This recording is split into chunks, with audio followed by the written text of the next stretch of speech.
तेही प्राणा परवते आवडते हे निरुते जे भक्तचरित्राते प्रशंसिते। तेही प्राणा परवते, ते मला प्राणापेक्षा जास्त आवडतात, आवडते आणि हे निरुते। देव म्हणतात मी हे बोलतोय ते खोटं बोलत नाही, निरुते म्हणजे सत्य आहे, खरं आहे, अगदी मनातून मी हे बोलतो। काय की जे भक्तचरित्राते प्रशंसिते तेही प्राणा परवते आवडती। जे भक्तांच्या चरित्राचं प्रशंसन करतात म्हणजे स्तुती करतात, वर्णन करतात, श्रवण करतात, ते जे भक्त आहेत अर्थात संतांचे भक्त, देवाच्या भक्तांचे भक्त जे आहेत, परमात्मा म्हणतात ते मला जास्त आवडणारे अशा प्रकारचे आहेत। याचा अर्थ असा झाला की संतांच्या चरित्राचं श्रवण केलं तर आपण भगवंताच्या आवडीचे होतो, आवडीचे भक्त होतो। काही भक्त असे असतात की ज्यांना देव आवडतो, एक नंबरचे भक्त आहेत, आणि त्याच्या पुढचे भक्त असे आहेत, त्याच्यापेक्षा श्रेष्ठ भक्त असे आहेत की त्या भक्तांना देव आवडतो यात नवल काय, देवाला सुद्धा ते भक्त आवडतात, असे देवाच्या आवडीचे काही भक्त असतात, ते सर्वश्रेष्ठ अशा प्रकारचे भक्त आहेत।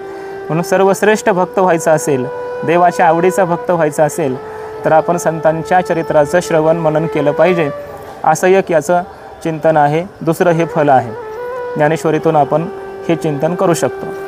आणखी एका ठिकाणी माऊलींनी असं वर्णन केलेलं आहे की भगवंताने अगोदर त्या ठिकाणी आसुरी संपत्तीचं काही वर्णन केलं, आसुर कसे असतात, राक्षस कसे असतात वगैरे यांचं वर्णन केलेलं आहे, अभक्तांचं वर्णन केलं। आणि मग भगवान परमात्मा ज्ञानेश्वर महाराजांच्या मुखातून बोलायला लागले की आतापर्यंत जे अभक्तांचं वर्णन केलं हे वर्णन करून आमच्या वाणीला श्रम झाला, आमची वाणी विटाळल्यासारखी झाली, क्लेश झाले आता वाणीला, आता आपल्या वाणीला विसावा दिला पाहिजे, विश्रांती दिली पाहिजे। मग त्यासाठी काय करावं तर अभक्तांचं वर्णन करून वाणीला जे क्लेश प्राप्त होतात त्या क्लेशातून निवृत्ती आणि वाणीला विश्रांती प्राप्त करायची असेल तर आपण या वाणीच्या द्वारा भक्तांचं वर्णन केलं पाहिजे, असं स्वतः परमात्मा ज्ञानेश्वर महाराजांच्या मुखातून बोलतात। ऐसे बोलिले देवे तेथ जी जी म्हणितले पांडवे ऐके जेथ वाचा विसवे ते साधू कथा। ज्या ठिकाणी वाणीला विश्रांती प्राप्त होते ती साधू कथा आहे, ती संतांची कथा आहे, संतांचं चरित्र चिंतन आहे। म्हणजे आपल्या वाणीला हे सगळं संसारातलं बोलून वर्णन करून क्लेश प्राप्त झालेले असतात, तर ह्या क्लेशातून मुक्त व्हायचं असेल आणि वाणीला जर विश्रांती द्यायची असेल खऱ्या अर्थाने, अशी विश्रांती की आता बोलू नये, चालू नये, सैरा वैरा काही करू नये, अशा प्रकारचं आपल्याला जी अवस्था प्राप्त होते, म्हणजे बोलायचं काही शिल्लक राहत नाही, ऐकायचं काही शिल्लक राहत नाही, अशा प्रकारची परमोच्च अवस्था आपल्याला प्राप्त होते, म्हणजे विश्रांती प्राप्त होते।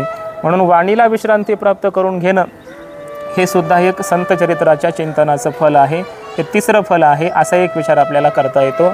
जेथ वाचा विसवे ते साधू कथा असं वर्णन केलेलं आहे। आणखी असं आपण चिंतन करू शकतो, ज्ञानोबाराय म्हणतात की विपाये आठवला चित्ता तरी दे आपुले योग्यता हे असो तयाते प्रशंसिता लाभू वाथे। आपण विपाये म्हणजे अचानक सहज जरी त्यांची आठवण केली, आठवला चित्ता, तो महात्मा आपल्या अंतःकरणाला आठवला, तरी दे आपुली योग्यता, तो महात्मा त्याची योग्यता आपल्याला प्राप्त करून देतो। आणि म्हणून तयाते प्रशंसिता लाभवाथी, त्याचं जर आपण प्रशंसन केलं, वर्णन केलं संतांचं तर लाभवाथी म्हणजे लाभ आहेत। आता हे बहुवचनी प्रयोग आहे, म्हणजे लाभू आथी म्हणजे अनेक प्रकारचे लाभ त्याला प्राप्त होतात। मग किती लाभ, पद्मनाभ काय संत दर्शनी हा लाभ, पद्मनाभ जोडला, असे अनेक अनेक लाभ संत दर्शनातून प्राप्त होतात। तुकोबाराय म्हणतात ना, पुण्यवंत व्हावे घेता सज्जनांचे नावे, तशी पुण्याची प्राप्ती होते। तुका म्हणे पापे जाती संतांची या जपे, पापाची निवृत्ती होते हा लाभ होतो, पुण्याची प्राप्ती होते हा लाभ होतो, अंतःकरणाची शुद्धी होते हा लाभ होतो, त्या शुद्ध अंतःकरणामध्ये ज्ञान प्राप्त होतं, त्या संतांच्या कृपेने हा ज्ञानाचा लाभ होतो आणि ज्ञानाच्या द्वारा मोक्ष लाभ होतो, मोक्ष प्राप्ती होते, पद्मनाभाची प्राप्ती होते। असे सर्व ज्याला लाभ म्हणून काही म्हटलं जातं, लाभ होतो विशेषे संत संगे असं म्हटलेलं आहे। संतांच्या संगतीमध्ये खऱ्या अर्थाने हे सगळे पारमार्थिक लाभ आपल्याला प्राप्त होत असतात आणि म्हणून आपण संत चरित्राचं श्रवण केलं पाहिजे। अशी संतांच्या चरित्राच्या चिंतनाची अनेक फलं आहेत आणि म्हणून आपण संतांचं वर्णन केलं पाहिजे, किंबहुना संतांचंच वर्णन केलं पाहिजे, दुसरं कोणतं वर्णन आपण केलंच नाही पाहिजे, असा याचा अर्थ आहे। आणि या संत वाङ्मयाला किंवा या संतांनी सांगितलेल्या या नियमाला अनुसरून आपण संतांचंच काही वर्णन करावं, तेही या पावन अशा पर्वकालामध्ये, कार्तिकी वारीच्या या पर्वकालामध्ये ज्ञानेश्वर महाराजांनी समाधी घेऊन ज्या कालाला पवित्र केलं असा हा पवित्र काल आहे. म्हणून या कार्तिकी वारीच्या निमित्ताने आपण या ठिकाणी माऊलींचंच चरित्र चिंतनामध्ये घेतलेलं आहे. आपण कालपर्यंत विषय पाहिला की ही सर्व संत मंडळी पैठणवरून नेवाशाला आलेली आहे. पैठणमध्ये ज्ञानेश्वर महाराजांनी रेडा बोलविला, काल आपण ऐकलंय, चिंतन केलेलं आहे. रेड्याच्या मुखातून वेद बोलविला, रेड्यामुखी वेद बोलविला, गर्वद्विजांचा हरविला, शांतीरूपे प्रगटला ज्ञानोबा माझा, किंवा पशुमुखे वेदाच्या श्रुती पढवा कीर्ती तुमची. म्हणजे अनेक त्या ठिकाणी आपल्याला चिंतन करता येईल, पण आपण जास्त वादविवादाच्या फंद्यात पडत नाही आहोत. तर याच्या प्रत्येक कथेमध्ये वेगवेगळ्या प्रकारचे वादविवाद अशा प्रकारचे असतात, पण त्यामध्ये आपण पडणार नाही. विद्वानांनी, महापुरुषांनी आपल्या परंपरेने जे काही स्वीकारलं आहे, जे आहे, संतांनी जे काही वर्णन केलं आहे माऊलींचं, त्यानुसार आपलं चिंतन चाललं आहे. काही जण असं म्हणाले, काही तथाकथित विद्वान, की रेडे आडनावाचे माणूस बोलवला म्हणे, असं काहींनी केलं वर्णन. म्हणून निळोबारायांना शेवटी सांगावं लागलं ना. निळोबाराय म्हणाले, कारण संत मालिकेतले शेवटचे संत निळोबाराय, कदाचित तिथपर्यंत हे वादविवाद गेले असतील निळोबारायपर्यंत. निळोबारायांनी सरळ शब्द सांगितला, पशुमुखे वेदाच्या श्रुती. आता पशु कोण असतो? रेडे आडनावाचा मग थोडाच पशु असतो. बरं असेल तर असू द्या, मग काही अडचण नाही, म्हणजे पशुबुद्धीचं आहे असं म्हणता येईल त्याला. पण रेड्याच्या मुखातून वेदाला बोलवलं. मग त्या ठिकाणी पितर जेवविले कृष्णाजी पंतांच्या घरी. पैठणमध्ये असणारा संपूर्ण त्यांचा छळ संपला. आणि मग त्या ठिकाणी ज्ञानेश्वर महाराजांनी 1-2 वर्ष काळपर्यंत तिथंच वास्तव्य केलं असंही वर्णन आहे नेवाशामध्ये, आपल्या पैठणमध्ये. तिथं मग गीतेवर हे करावं, प्रवचन करावं, अनेक पुराण, स्मृतिग्रंथ, ब्रह्मसूत्र, उपनिषद याच्यावर निरूपण करावं. हे सगळं त्या ठिकाणी प्रवचन, कीर्तनादी ज्ञानेश्वर महाराजांनी करावेत, लोक ऐकायला यायचे, असं वर्णन आहे. आणि मग तिथून ही मंडळी नेवाशाकडे निघाली. जात असताना मध्ये सच्चिदानंद बाबांना उठवलं, त्याच्या अगोदर त्यानंतर मशीद बोलवली, असं वर्णन आहे. म्हणून ज्ञानेश्वर महाराजांचे शिष्य कोण याचा विचार करताना असं म्हटलं की माऊलींचा पहिला शिष्य रेडा. माऊलींचा पहिला शिष्य कोण आहे? रेडा आहे. आणि दुसरा शिष्य एक प्रेत आहे. म्हणजे सच्चिदानंद बाबा यांना उठवलं आणि बोध दिला, अनुग्रह दिला आणि त्यांचे शिष्य बनले, मग असं वर्णन आहे. आणि तिथून पुढं मग ही मंडळी चालत आली, पुढं नेवाशाला थांबली. नेवाशामध्ये ज्या खांबाला टेकून बसले तिथं मोहिनी राजाचं मंदिर आहे. अर्थात समुद्र मंथन जेव्हा झालं तेव्हा भगवान विष्णूने जो मोहिनी अवतार घेतला त्या राहूचा वध करण्यासाठी, आणि त्या राहूचा वध केला. तर त्या मोहिनीने ज्या ठिकाणी वास्तव्य केलं त्या ह्याला राहूला मारून त्यालाच नेवासा, निवास केला त्या ठिकाणी, म्हणून नेवासा असं नाव पडलं, असं वर्णन आहे. तिलाच महाळसा असंही म्हटलेलं आहे, कारण महाळसा देवी म्हणजेच तेच मोहिनी, मोहिनीराज परमात्मा त्या ठिकाणी मोहिनीच्या रूपाने आहेत. म्हणून नेवासा या ठिकाणी वास्तव्य केलं काही काल, 4 महिने चातुर्मास त्या ठिकाणी काढला. आणि चातुर्मासामध्ये ज्ञानोबराने त्या ठिकाणी ज्ञानेश्वरी सांगितले. ज्ञानेश्वरीमध्ये आता काय नाही, ज्ञानेश्वरी म्हणजेच तर वारकरी संप्रदाय आहे. ज्ञानेश्वरी म्हणजेच तर वारकरी संप्रदायाचं तत्त्वज्ञान आहे. ज्ञानेश्वरी म्हणजेच वारकरी संप्रदायाची भक्ती आहे. ज्ञानेश्वरी म्हणजेच वारकरी संप्रदायाची निष्ठा आहे, वारी आहे, साधना आहे, साध्य आहे, सगळं ज्ञानेश्वरीच आहे. म्हणून अशा अलौकिक ज्ञानगंगेचा आविष्कार त्या ठिकाणी ज्ञानेश्वर महाराजांच्या मुखातून झाला, की जो यावत चंद्र दिवा करो साधकांना या जगाला ज्ञानाचा बोध देतच राहील, अशा प्रकारचा अपूर्व आणि अलौकिक ग्रंथ त्या ठिकाणी निर्माण झाला. ती ज्ञानेश्वरी अशा प्रकारची आहे. तिथून पुढं ही मंडळी आली. आता पुढची कथा बघा. तिथून पुढं ही मंडळी निघाली, चातुर्मास झाला. पुढं एक ब्राह्मणी नावाचं गाव लागलं. त्या ब्राह्मणी नावाच्या गावामध्ये विसाव्याला थांबले. ज्ञानेश्वर महाराजांना निवृत्तीनाथ महाराज म्हणाले की आपण गीतेवर व्याख्यान केलं, ज्ञानेश्वरी सांगितली, हा ग्रंथ निर्माण झाला, चांगलीच गोष्ट आहे, पण तिथं तुमच्यासमोर गीता होती आणि भाष्य ग्रंथ म्हटलं की त्याला काही बंधनं असतात. समोर जो ग्रंथ आहे त्याच्यावर व्याख्यान करायचं आहे, स्वतंत्र आपल्या मनाचं काही मांडता येत नाही. म्हणून तुम्ही गीतेवर भाष्य लिहिलं खरं, पण तुमचा अनुभव काय आहे आम्हाला सांगा. तुमचा या जगाच्या संबंधाने, परमात्म्याच्या संबंधाने, स्वतःच्या संबंधाने तुम्हाला काय अनुभव आहे, तो मुक्त कंठाने आपला अनुभव तुम्ही सांगावा. अशा प्रकारची आज्ञा आली श्री गुरूंची. म्हणजे सर्वम खल्विदम ब्रह्म असं जे श्रुतीनं कथन केलं आहे, या श्रुतीच्या संबंधाने, या सर्वव्यापक अनुभूतीच्या संबंधाने आपलं काय म्हणणं आहे किंवा आपलं कथन काय आहे किंवा आपला अनुभव काय आहे, याचा विचार ज्ञानेश्वर महाराजांनी त्या ठिकाणी सांगितला. ते गाव आहे ब्राह्मणी आणि त्या गावामध्ये ज्ञानेश्वर महाराजांनी अमृतानुभव सांगितला असं वर्णन आहे.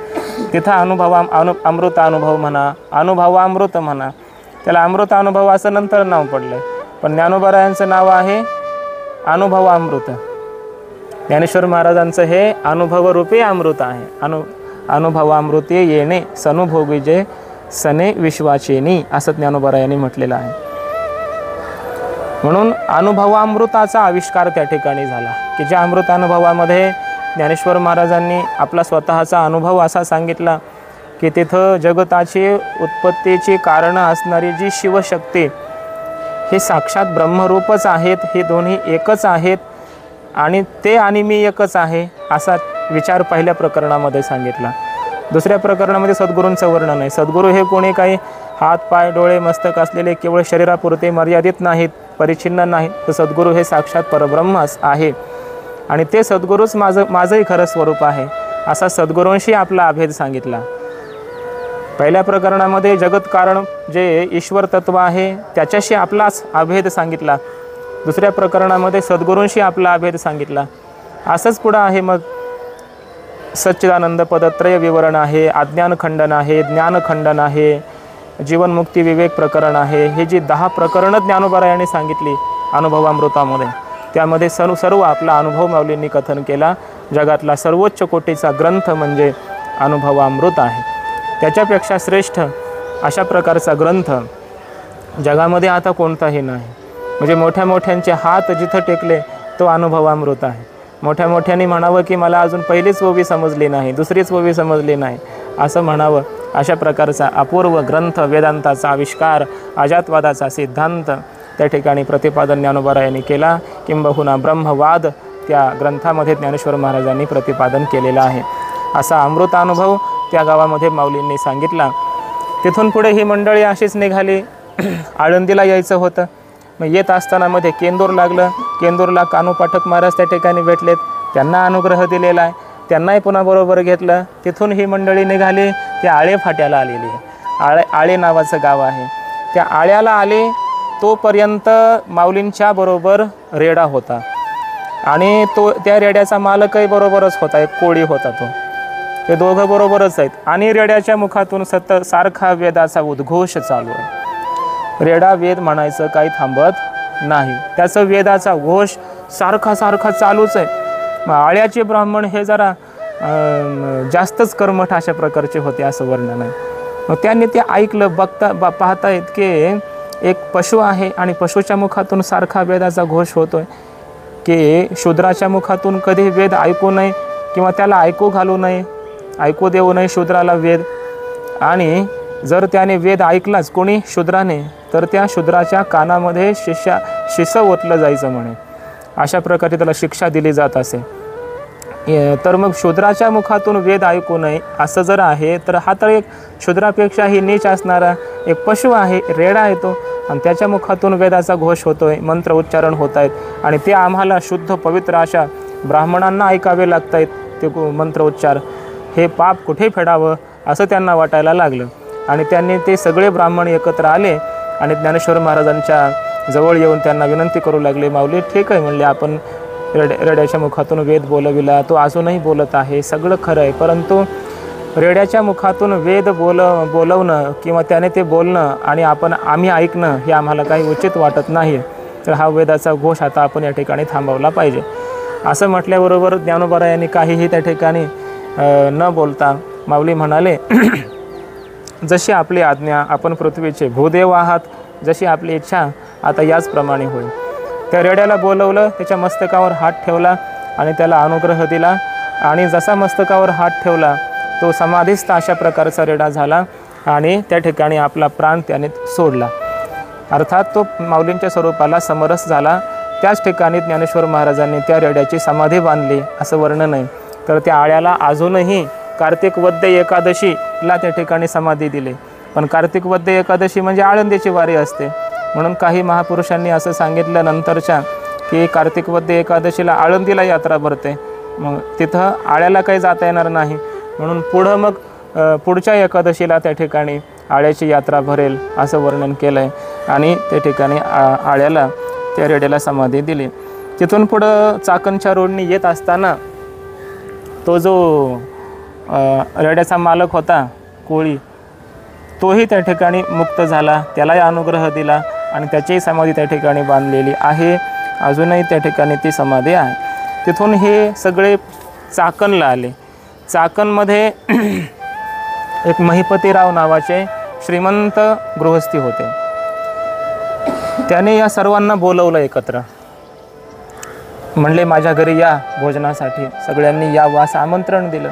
मग ही सगळी संत मंडळी त्यांच्या घरी गेली, त्या ठिकाणी उतरले. ते महिपतीराव हे अत्यंत श्रीमंत होते, पण संत स्वभावाचे होते, साधू होते. अंतःकरणामध्ये भगवंताच्या विषयी प्रेम होतं, भक्ती करत होते, संतांची सेवा करत होते.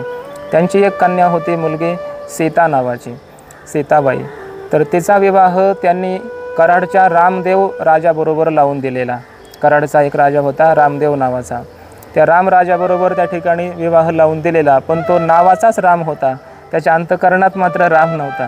म्हणजे तो नास्तिक होता, देवाला मानत नव्हता, साधू संतांची सेवा करीत नव्हता वगैरे. मग त्याच्या त्या राज्यामध्ये गावामध्ये संत जर कोणी गेला तर त्यांना पकडून तो शिक्षा करायचा, म्हणून त्यांच्या गावातही कोणी जात नव्हतं. पण पत्नी तर धार्मिक, ती सीताबाई जी होती पत्नी, ती मात्र अत्यंत धार्मिक अशा प्रकारची होती.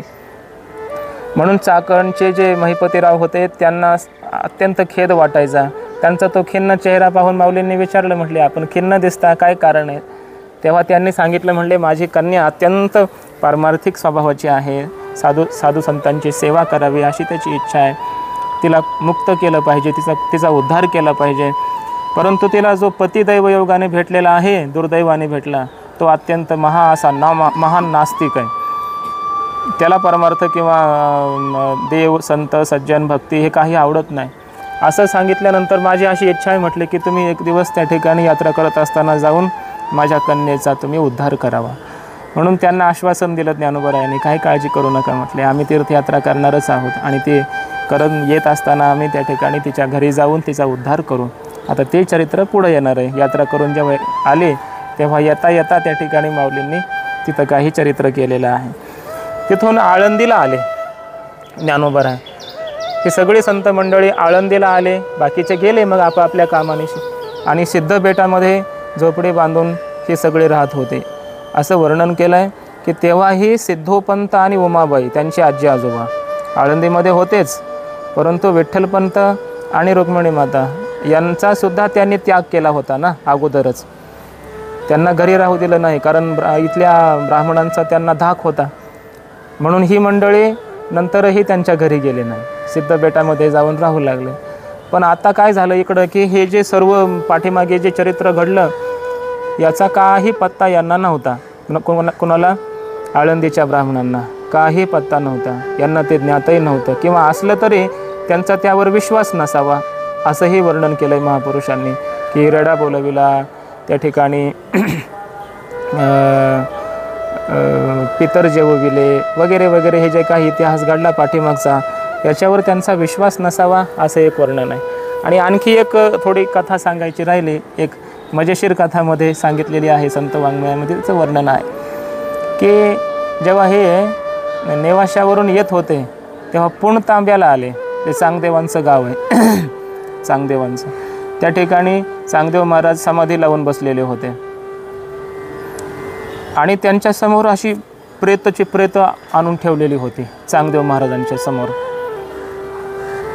ती सगळी संत मंडळी गेली, पाहिलं अनेक प्रेत आहेत, वास सुटलेला आहे आणि एक ऋषी कोणीतरी आहे समोर बसलेला आहे पद्मासन घालून आणि ध्यानस्थ आहे, समाधीमध्ये आहे. मुक्ताईनं विचारलं तिथल्या लोकांना, म्हटले हे कोण आहे, सगळी इथं प्रेत का ठेवली अशी, आणि हा साधू कोण आहे समाधी लावून बसलेला. तेव्हा तिथल्या सर्व चांगदेव महाराजांच्या शिष्यांनी सांगितलं की म्हणाले हे चांगदेव महाराज आहेत. 14 वेळा यांनी काळाला वापस पाठवलं, 1400 वर्षाचे तपतेतील रहिवासी, असं वर्णन केलं त्यांचं. ते चांगदेव महाराज आहेत म्हटले, समाधी लावून बसतात, महान त्यांचा महिमा आहे. काय महिमा आहे, ही प्रेतं इथं का ठेवलीत. तर त्यांनी सांगितलं म्हटले की 6 महिन्यांनी आमच्या महाराजांची समाधी उतरते आणि जेव्हा समाधी उतरते तेव्हा प्रत्येक प्रेताच्या जवळ जाऊन ते हाक मारतात आणि एवढ्या प्रेतापैकी एखादा उठून बसतो म्हटले, तो जिवंत होतो. म्हणले असं आहे, एवढा मोठा महिमा आहे. अजून किती दिवस बाकी आहे समाधी उतरायला. अजून 2 महिने बाकी आहेत. तोपर्यंत हे प्रेत अशीच ठेवणार म्हणले. आस धरून बसलेत काही घरची माणसं की आमचा माणूस उठेल, जिवंत होईल म्हणून आणून ठेवलं आहे. मुक्ताई माता म्हणाले की जर मी आताच यांना सर्व प्रेतांना उठवलं तर तुमची काय हरकत आहे का. त्यावेळेस सगळे लोक म्हणू लागले, महिमा जाणूनच होती, यांनी काय काय पाठीमागे चमत्कार केलेत हे जाणून असल्यामुळं साष्टांग दंडवत घातला, प्रणाम केला. म्हटले हे आदिशक्ती आहे, काही करू शकतात हे. तर ते म्हटले काहीच अडचण नाही, फारच चांगलं होईल. आणि मग काय झालं की त्या ठिकाणी एक कुत्र्याचं हाड पडलेलं होतं. सगळ्या प्रेतांना एकत्र आणा म्हटले. असं सर्व प्रेत ठेवले एका रांगेमध्ये आणि ते कुत्र्याचं हाड मुक्ताईनं उचललं आणि सर्व प्रेतावरून असं फिरवलं, सर्व प्रेताच्या ह्याच्यावरून फिरवलं आणि फेकून दिलं. काय जंतर मंतर म्हटलं असेल, काहीतरी मंत्र एखादा संजीवनी मंत्र म्हटलं असेल. ते हाडं असं फेकून दिलं. चमत्कार असा घडला की सगळी प्रेतं एकदम असे झोपेतून उठल्यासारखी उठून बसली. कोणी शर्टाच्या गुंड्या लावायला, कोणी पागोटा सांभाळायला, कोणी कॉलर नीट करायला, कोणी पंचा सांभाळायला, कोणी काष्टा सांभाळायला आणि सगळी प्रेतं अशी जिवंत झाली ना. सर्वांना आश्चर्य वाटलं. आणि त्याच्यापेक्षा विशेष आश्चर्य हे होतं की त्या मुक्ताईने जे हाड कुत्र्याचं हातामध्ये घेतलेलं होतं, फिरवून ववाळून टाकलं होतं, ते हाड जसं फेकलं तसं ते कुत्रं जिवंत झालं आणि ते जणू काय कोणी त्याला उचलून आपटलेलं आहे असं ते जिवंत क्वाय क्वाय करून पळायला लागलं. हा सर्व महिमा या भावंडांचा त्या सर्व लोकांनी पाहिला आणि चरणावर सगळ्यांनी साष्टांग दंडवत केले. निळा म्हणे जी ही प्रेते उठविली, असं याला प्रमाण आहे. सगळे ही प्रेतं या संतांनी उठविली आणि जिवंत केलं आणि मग हे आळंदीला आलेले आहेत. पुढारीला समाधी दिली आणि आळंदीला आले, असं वर्णन आहे. आता पुढं जे चांगदेव महाराजांचं चरित्र आहे ते 2 महिन्याच्या नंतर चांगदेव महाराज समाधीतून उत्थान पावले. त्या मधल्या 2 महिन्यामध्ये काय घडलं हे आळंदीला पोहोचले. आळंदीला आले सर्व भावंड. पण आळंदीतील ब्राह्मणांना याची काही खबर नाही. काही जण म्हणतात की खबर होतीच, परंतु त्यांचा विश्वास नव्हता, श्रद्धा बसली नाही. काही सांगतात की खोटं आहे, हे थोथांड आहे. का कर्मठता असल्यामुळं काय होतं आहे की ह्या चमत्कारावर किंवा या संतांवर, साधुपुरुषावर विश्वास लवकर बसत नाही. कारण अंतःकरणात कर्मठतेचा विचार हा प्रबल असतो आणि कर्मठ लोक सहजासहजी ते कुणावर विश्वास ठेवत नाही, ते भावनिक नसतात. कर्मठता वेगळाच विषय, भावनिकता हा विषय वेगळाच आहे आणि ज्ञान हा विषय वेगळाच आहे. काही ज्ञानी असतात पण भावनिक नसतात, काही भावनिक असतात पण ज्ञानी नसतात, काही ज्ञानी आणि भावनिक दोन्ही नसतात, फक्त कर्मठ असतात. त्यांना कुठलं ज्ञानाचा विषय नसतो आणि काय भावनेचा विषय नसतो, फक्त कर्म, हे करा ते करा, कर, फक्त एवढंच त्यांचं चालू असतं. दुसरं काही त्यांना समजत नाही. ते विश्वास आहे त्यांचा भावच नसतो कोणावर, फक्त कर्मावर विश्वास, दुसरं काय नाही. मग त्यांचा काही विश्वास बसला नाही आणि मग पुन्हा त्यांनी ज्ञानोबारायांचा छळ सुरू केला. ज्ञानेश्वर निवृत्ते आणि ज्ञानेश्वर कोरांनाचे अन्न सांभाळी सोपान मज लागी, असं मुक्ताईने म्हटलेलं आहे. शेवटी मुक्ताबाई आणि सोपान काका सिद्धबेटामध्ये राहायचे. सोपान काका मुक्ताईला सांभाळायचे आणि निवृत्तीनाथ महाराज आणि ज्ञानेश्वर महाराज भिक्षा मागून, कोरांनाची भिक्षा मागून आणायचे. कोणी द्यायचं, कोणी नाही द्यायचं, कोणी अवहेलना करायची, कोणी काहीतरी अपशब्द बोलायचे, निंदा करायची. आली का पुन्हा ही संन्याशाची पोरं, ही कार्टी, कशाला पुन्हा आळंदीला आली तोंड दाखवायला, असं नाही त्या अपशब्दामध्ये यांनी बोलावं, हे सहन करावं यांनी. आणि मग ती भिक्षा आणून मुक्ताईने काही स्वयंपाक बनवावा आणि त्यांनी ते खावा, असं त्यांचं जीवन चाललेलं. एका दिवशी असं झालं की ज्ञानेश्वर महाराज आणि निवृत्तीनाथ महाराज भिक्षा मागण्यासाठी आळंदीमध्ये आले. जसे आळंदीमध्ये येत आहेत, एका बाजूला निवृत्तीनाथ दोघांना जावं लागते भिक्षेला, याचा अर्थ काय? निवृत्ती ज्ञानेश्वर कोरांनाचे अन्न असं वर्णन आहे. म्हणजे दोघं भिक्षा मागून आणायचे, आहेत 14 जण आणि दोघं भिक्षा मागून आणायचे. आता बघा तुम्ही 15-20 जण असतात मधुकरीमध्ये, एकच मागून आणतो जाऊन, आहे की नाही? आहेत खायला आता इथं 14 जण आणि दोघांना मागायला जावं लागतं तरी त्यांचं पोट भरत नाही. याचा अर्थ त्या दोघांना अख्खं गाव फिरावं लागत असेल, पण तरी कुठंतरी थोडंसं त्यांना कोणीतरी देत असेल, एखाद्याला दया अंतकरणामध्ये आलीच तर, म्हणून ते दोघंही जायचे. आणि मग जात असताना असं घडलं की निवृत्तीनाथ महाराज एका बाजूनं गेले आणि ज्ञानेश्वर महाराज एका बाजूनं आळंदीमध्ये आलेले आहेत. तर एक आळंदीतला सद्गृहस्थ जो होता, ब्राह्मण होता, तो आपल्या मुलासाठी मुलगी पाहण्यासाठी निघालेला आणि वाटेमध्येच घराच्या बाहेर निघाला की दर्शन झालं ज्ञानोबरायांचं. माऊलींना पाहिल्याबरोबर त्याने म्हणायला लागला, अरे अरे अरे, म्हटलं आता माझं काम होणार नाही, आता मला अपशकुन झाला. ही संन्याशाची पोरं मी पाहिली, कशाला हे इथं पुन्हा आले असतील, ह्यांनी जाऊ नये का तिकडंच एकदाचं मरू नये का कुठं जाऊन, असं काही बोलायला लागला अपशब्द. आणि माऊलींना इतकं वाईट वाटलं की ह्यांनी कशाला जागावंच कसं या पोरांनी, त्या कार्ट्यांनी आम्हाला पुन्हा पुन्हा दर्शन द्यायला या ठिकाणी येतात, असं म्हटल्यानंतर ज्ञानेश्वर महाराजांनी ठरवलं, म्हटले आता आपण या ठिकाणी हेच करायचं नाही, राहायचंच नाही, हे ठरवलं ज्ञानेश्वर महाराजांनी. आता दिसो नये जना ऐसे करा नारायणा, आता ह्या जगामध्ये राहायचंच नाही असं ठरवलं. आणि सिद्धपेठामध्ये ज्ञानेश्वर महाराज आले आणि त्या ठिकाणी एका गुहेमध्ये शिरले आणि आपली ताटी लावून घेतली. निवृत्तीनाथ महाराज आले भिक्षा मागून, विचारलं आल्याबरोबर, ज्ञानेश्वर कुठं आहे? मी गावामध्ये असं ऐकलं आहे, माझ्या कानावर गोष्ट आली की त्याला आज कोणीतरी फार बोललं आहे, खूप त्रास दिला, असं मी ऐकलं आहे गावामध्ये, कुठं आहे ज्ञानेश्वर? असं विचारल्यावर मग कळालं मुक्ताईला या दिशेनं गेलेत ज्ञानेश्वर महाराज. त्या दिशेनं वाटचाल करत करत करत करत शोध घेत ही मंडळी निघाली. एका बाजूला सोपानदेव निघाले, एका बाजूला निवृत्तीदादा निघालेत आणि एका बाजूला मुक्ताई निघाली. आणि मग ज्या गुहेमध्ये ज्ञानेश्वर महाराज बसलेत त्या गुहेमध्ये पाहिलं, खिडकीतून बाहेरून पाहिलं तर आतमध्ये ताटी लावून बसलेले आहेत, ताटी उघडायला तयार नाहीत ज्ञानेश्वर महाराज.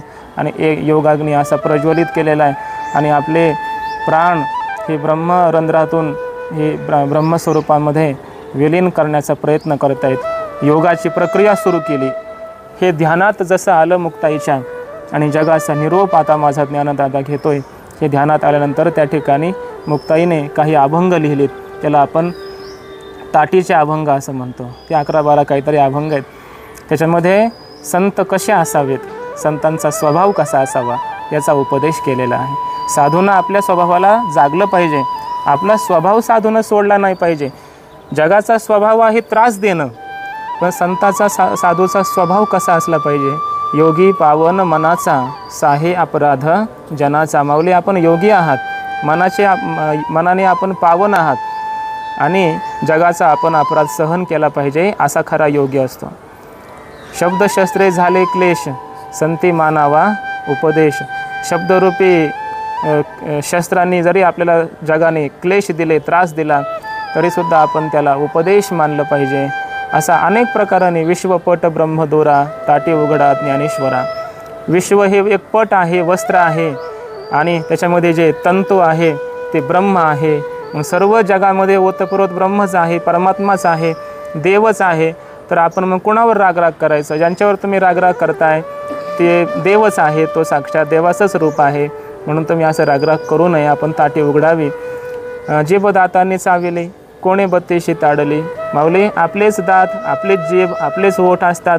तसं हे सगळे तुका म्हणे एका देहाचे अवयव, सुख दुःख जीव भोग पावे. हे सगळं जग म्हणजे तुमचंच अवयव आहे, विश्वरूपाने तुम्हीच आहात. तुम्ही कुणावर रागावणार? हे तुमचेच सगळे आहेत, आपलेच आहेत, ईश्वराचेच सर्व ही लेकरं आहेत, आपण सगळे एकच आहोत.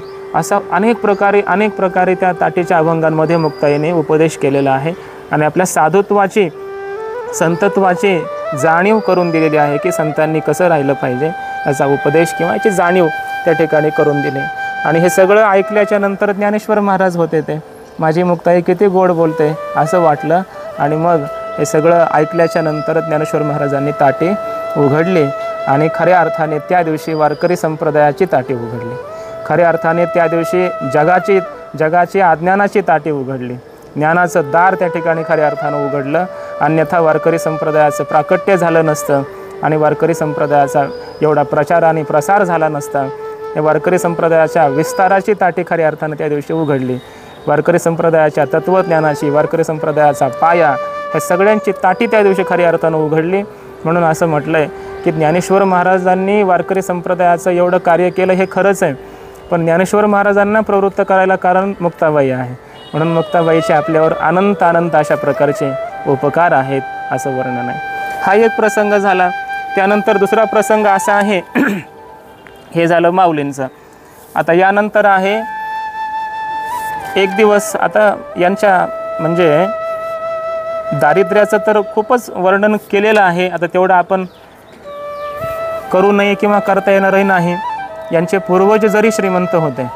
परवा मी एका महाराजांचं असं ऐकलं की ज्ञानेश्वर महाराज किंवा तुकाराम महाराज या संतांचं दारिद्र्य सांगता सांगता महाराज श्रीमंत झाले असं मी ऐकलं. आणि त्यामुळं म्हणजे सांगू नये असा अर्थ नाही किंवा, पण त्यांचा भाव असा होता की हे संत श्रीमंत होते, त्यामुळे तुम्ही श्रीमंती सांगा संतांची. ज्ञानेश्वरी अमृतानुभव ही श्रीमंती आहे. खरं आहे, त्यांचं म्हणणं एका दृष्टीनं बरोबरच आहे, ही श्रीमंती आहे. पण त्या दृष्टीनं मग आम्ही त्यांच्या श्रीमंतीचं वर्णन करतोच ना, त्या दृष्टीनं श्रीमंत आहेतच ना. पण व्यावहारिकदृष्ट्या ते म्हटले नाही. व्यावहारिकदृष्ट्यासुद्धा यांचे पूर्वज किती श्रीमंत होते. यांच्याकडे कुलकर्णीपणा होता. विठ्ठलपंतांचेही पूर्वज बघा, रुक्मिणी आईचे पुन्हासुद्धा पूर्वज बघा, सगळे कुलकर्णी होते, म्हणजे राजाचे हे होते, श्रीमंत होते. हे कितीतरी गावांचे जहागिरी त्यांच्याकडं होती, श्रीमंत होते. पण यांचं काय? प्रश्न पुन्हा हाच उभा होतो ना, यांचं काय? यांच्यापर्यंत ती श्रीमंती राहिली होती का? यांना तर असं नामदेव महाराजांचा एक अभंग आहे, पुढे येईल कुठेतरी. नामदेव महाराजांनी असं वर्णन केलं आहे की शेवटपर्यंत एक वस्त्र कधीच भेटलं नाही ह्या चौघांना घालायला. म्हणजे अंगावरचं एक वस्त्र भेटलं नाही, तर चिंध्याला चिंध्या बांधलेल्या अशा प्रकारचे वस्त्र शेवटपर्यंत ह्यांनी कधी श्रीमंतीचा याचा भोग घेतला नाही. आणि खाण्यासाठी ती नरोटी असायची, पाणी पिण्यासाठी मडकं असायचं, राहण्यासाठी झोपडी असायची. कधी गोडधोड खाणं तर नसायचंच. का? कारण हे कोरांना मागायचे. ह्यांना भिक्षाच कोणी देत नसायचं पहिली गोष्ट. तर दिले तर कोणीतरी थोडंसं पीठ देत असेल, कोरांना देत होतं. मग त्यापासून थोडंच ह्यांना गोडधोड काही करता येणार आहे? काही करता येत नव्हतं. जे असेल ते भिक्षांना आणावं आणि त्यांनी खावं असं होतं. पण एक दिवस काय झालं की मकर संक्रांतीचा दिवस आला असं म्हणतात. आणि त्या दिवशी एका सद्गृहस्थाने निवृत्तीनाथ महाराजांना थोडं डाळ दिली, थोडा गुळ दिला, थोडं तेल दिलं, थोडंसं तूप दिलं, असे काही साखर काही दिली असं वर्णन केलं आहे. आणि मग हे सगळं आता घेतल्यानंतर निवृत्तीनाथ महाराज आले, धावतच आले आनंदानं. कधी प्रवृत्तीवर न येणारे, आपल्या स्वरूपात चिंतनामध्ये राहणारे निवृत्तीनाथ महाराज पण त्या दिवशी अगदी प्रवृत्तीवर आले, हसत आले, एकदम प्रसन्न मुखाने आले. आणि आल्याबरोबर म्हटले, मुक्ताई तुला मांडे करता येतात का? मुक्ताई म्हटले, हो दादा, मी फार छान मांडे बनवू शकते, फक्त मला तुम्ही सामान आणून द्या. बघ म्हटले, सगळं सामान घेऊन आलो आहे मी. हे तेल घे, हे घे, तूप घे, या ठिकाणी हे पीठ आहे, डाळ आहे, सगळं आहे म्हणलं. आणि मग दिलं समोर ठेवलं. मुक्ताई म्हणाले की दादा, हे सगळं सामान आहे खरं, बरोबर आहे, पण मांडे भाजण्याकरता ते गोल आकाराचं जे असतं, जसे खाली डेऱ्याचा जो खालचा भाग असतो त्याप्रमाणे मोठं भांडं लागतं, मातीचं भांडं. ते मातीचं भांडं तुम्ही आणणार का? तेवढं मला तुम्ही आणून द्या आणि मग मी करते. मुक्ताई म्हणाले की दादा तुम्ही तर बसा, तुम्ही आता भिक्षा मागून आलात, तुम्ही नका जाऊ, मीच घेऊन येते. आणि मग मुक्ताई आली आळंदीमध्ये कुंभारवाड्यामध्ये. आणि त्या ठिकाणी एका कुंभाराला म्हटले की आम्हाला आमच्या दादांना आज मांडे खायची इच्छा झाली, तुम्ही थोडंसं ते पात्र द्या. दिलं त्या कुंभारवाल्याला, पण थोडंसं बरं वाटलं, आनंद वाटला त्यालाही. आणि त्यानं ते भांडं दिलं मांड्याचं. हे घेऊन आनंदानं येत आहे. इतक्यात त्या ठिकाणी विसोबा चाट्यानं पाहिलं. विसोबा चाटे नावाचा एक ब्राह्मण, त्यानं ते पाहिलं आणि विचारलं, काय गं कार्टे, हे कुठं काय घेऊन जाते? म्हणे माझ्या दादांना मांडे खायची इच्छा झाली आज, हे मांड्याचं भांडं मी पात्र घेऊन जात आहे. ते म्हणाला, तुम्ही साधू म्हणून घेता ना स्वतःला, संत म्हणून घेता ना, सगळे लोक तुमच्याकडे येतात, पाया पडतात, तुम्ही स्वतःला साधू संत, मग तुम्हाला कशाला इतकं गोडधोड खाण्याची इच्छा व्हावी? तुम्ही संन्याशाची कार्टी मुलं, अशा प्रकारचं काही बोलला. हातामध्ये होतं ते भांडं घेतलं, फोडून टाकलं. मग ताई म्हटले, जा तुम्ही हे फोडा, मी दुसरं घेऊन येईन. ती मुक्ताई होती आणि पुन्हा पळाली कुंभारवाड्यामध्ये दुसरं आणण्यासाठी.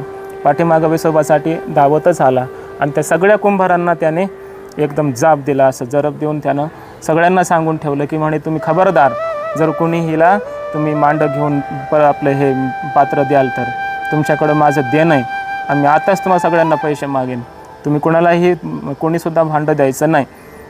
असं म्हटल्यानंतर कोणीही भांडं दिलं नाही. आणि बघ मुक्ताई धावत त्या ठिकाणी सिद्धपेठामध्ये आलेली आहे आणि ज्ञानेश्वर महाराजांनी पाहिलं की मुक्ताई रडतच आलेली आहे, काहीतरी घडलं, कोणीतरी रागावलं असेल. ध्यानात आलं, जवळ आले आणि विचारलं, म्हणे मुक्ताई काय झालं?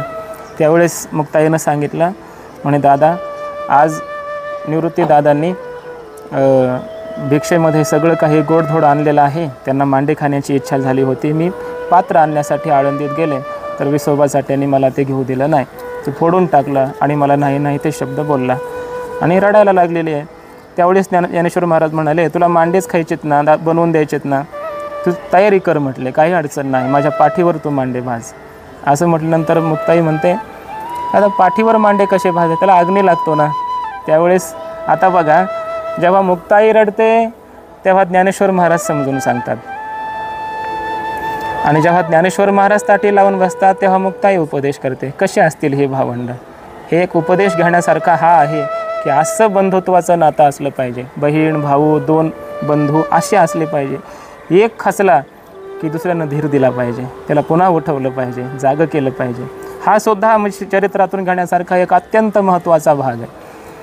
आणि मग ज्ञानेश्वर महाराजांनी असे आपले पाठ वर केले आणि सगळी सामग्री मिळवलेली मुक्ताईने मस्त लांब लचक अशा प्रकारचं ते मांड लाटलेलं आहे आणि पाठीवर ठेवल्याबरोबर ते भाजायला लागलं. असं भाजायचं ते की एकदम फुगून वर यायचं.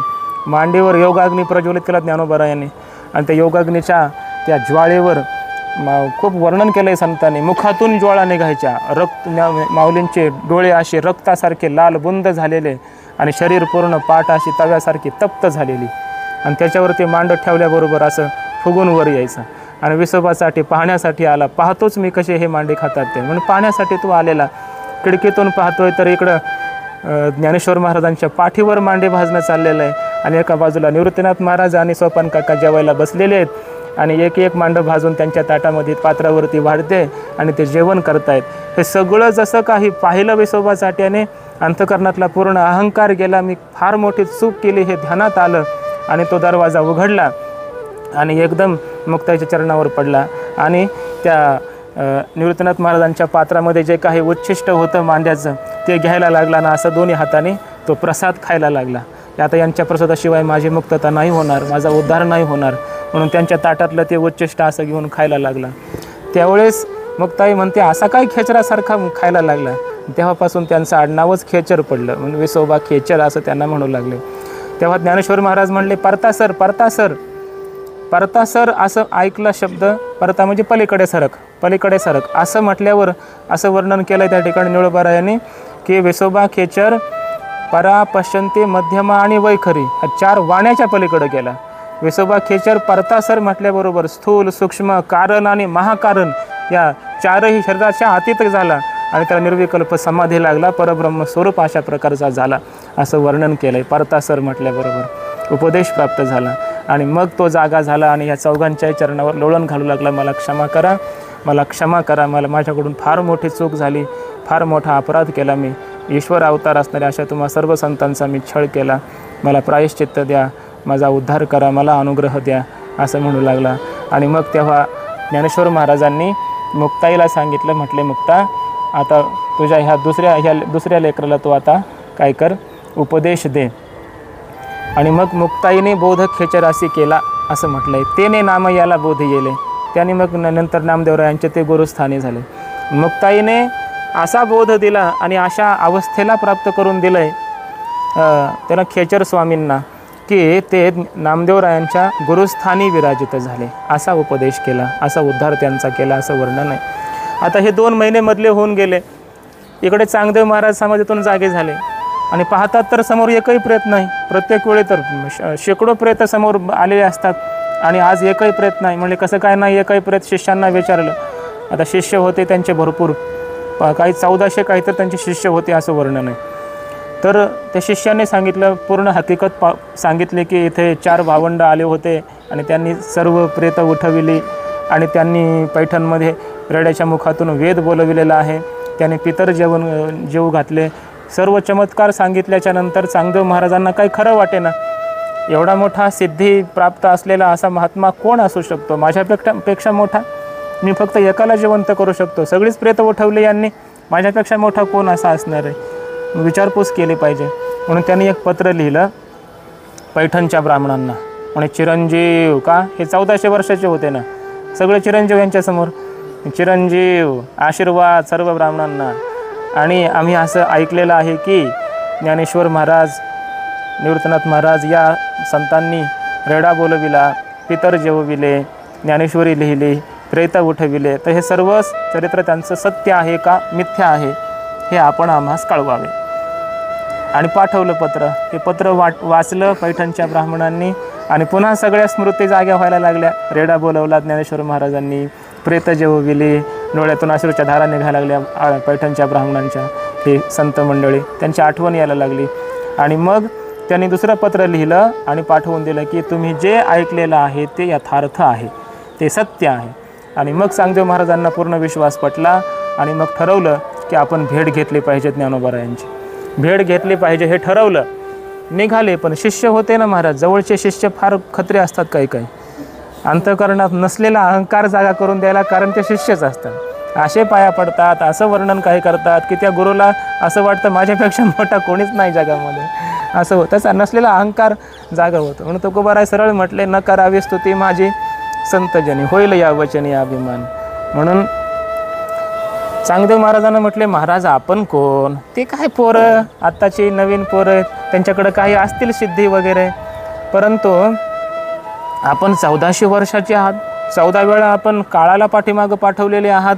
राजयोग, हठयोग तुम्ही प्राप्त केलेला आहे, सगळ्या 14 विद्या, 64 कला तुम्हाला प्राप्त आहेत. काय त्या पोरांना थोडेफार कला काही येत असतील आणि तुम्ही त्यांना भेटायला जायचं, त्यांनाच इथं घ्या बोलवून, असं ते म्हणायला लागले. मग शेवटी त्यांचंही ऐकलं, काय करावं काय नाही. काही शिष्य म्हटले, महाराज आता आम्ही तुमच्याकडे काही श्रवण केलं आहे, तर त्यामुळे थोडंसं आम्हालाही कळायला लागलं. त्याचा अर्थ असा आहे म्हटले की त्यांनी थोडीशी काही साधना केली असेल, त्यांना एखादी सिद्धी प्राप्त झाली असेल, पण त्यांनी हे चमत्कार केले, त्यांचं पुण्य संपलं, मग त्यांची सिद्धी आता लोप पण पावली असेल. म्हणून आता आपण जाऊन काय उपयोग आहे तिकडं, असं पण मनात भरवून दिलं. काय काय अनेक प्रकारच्या गोष्टी मनात भरवून दिल्या. मग चांगदेव महाराज म्हटले, ठीकच आहे तुमचं पण बरोबरच आहे, त्यांच्या सिद्धी लुप्त झाल्यात का अजून तशाच प्रगट आहेत, ते खरे संत आहेत का, खरेच ईश्वराचे कोणी अवतार आहेत का, हे कळवून घेण्याकरिता आपण काहीतरी आणखी निरोप त्यांचा घेतला पाहिजे, म्हणजे तिकडं निरोप पाठवला पाहिजे. मग 2 शिष्यांना बोलवलं. ते शिष्य म्हणू लागले की पण आम्ही तिथं जायचं आणि काय करायचं, त्यांच्याकडं खरी सिद्धी आहे का नाही आम्हाला कसं कळणार? बरं आम्ही तुम्हाला येऊन सांगायचं कसं? आम्हाला काय थोडं तुमच्या इतकं ज्ञान आहे ते त्यांची सिद्धी आहे का नाही ओळखायला? आम्ही सांगावं काय आणि पाहावं काय तिथं जाऊन? आम्हाला काहीच कळायचं नाही. मग काय करावं म्हणून म्हटले, आता आपण पत्र लिहू. मग हातामध्ये पत्र घेतलं, कारण पत्राचं उत्तर काय येईल त्यावरून अंदाज घेतील चांगदेव महाराज, विद्वान होते ते. पत्र हातामध्ये घेतलं आणि लिहायला बसले. चिरंजीव लिहायला लागले की लक्षात यायचं की हे चिरंजीव आपल्यापेक्षा कार्यानं मोठे आहेत, स्वरूपानं मोठे आहेत, चमत्कारानं मोठे आहेत, आपल्यापेक्षा यांचं जे सिद्धी आहेत त्या मोठ्या आहेत. चिरंजीव कसं म्हणता? बरं तीर्थरूप म्हणावं, लिहायला सुरुवात करावी, तीर्थरूप असं म्हणून लिहावं. तर वयानं आपल्यापेक्षा लहान आहेत, भावंड आहेत, अजून बालवयामध्ये आहेत. तीर्थरूपही लिहिता येईना आणि चिरंजीव असंही लिहिता येईना, काय करावं? बरं आता पहिला शब्दच जर लिहिता आला नाही तर पुढं पत्र काय लिहिणार, काय लिहायचं समजेना. शेवटी शिष्याने हे डोक्यात घालून दिलं चांगदेव महाराजांच्या, नसलेलं काय घालून दिलं की म्हणायला लागले, महाराज एक काम करा, हे पत्र असं कोरच पाठवा तुम्ही. का की कोऱ्या पत्र दिल्यावर त्यांचं उत्तर काय ह्याच्यावर येतं आहे, त्याच्यावरून तुम्हाला अंदाज घेता येईल की कोरं पत्र का पाठवलं, कोऱ्या पत्रावर काय लिहिलं, ह्याच्यावरून तुम्हाला अंदाज येईल की त्यांची सिद्धी आहे का लुप्त झाली. आणि मग त्याने ठरवलं, ठीक आहे म्हटले, तेच त्याची घडी केली आणि कोरच पत्र हातामध्ये दिलं 2 शिष्यांच्या आणि पाठवलं आळंदीला. ते आले आळंदीला, पाहिलं इंद्रायणीच्या काठावर काही लोक जमलेले आहेत, दर्शन वगैरे करतायत, ज्ञानेश्वर महाराज वगैरे त्या ठिकाणी आहेत आणि बरीच लोक अशी येत आहेत, दर्शन करतायत त्या लहान लहान मुलांचं आणि आपापल्या कामासाठी निघून जात आहेत. कुणी व्यापारी येतोय, दर्शन करतोय माऊलींचं, निघून जातोय, असं वर्णन केलं निळोबारायांनी. निळोबाराय म्हणतात, ज्यांचं तोंड पाहिल्याच्या नंतर लोक अपशकुन मानत होते, तेच लोक शुभ कार्य करण्यासाठी किंवा कोणत्याही कामाला लागण्यासाठी पहिल्यांदा दर्शनाला माऊलींचे जात होते. आणि पहिलं दर्शन माऊलींचं करावं आणि मग त्यांनी आपल्या कामाला जावं, असं त्या ठिकाणी वर्णन केलं आहे.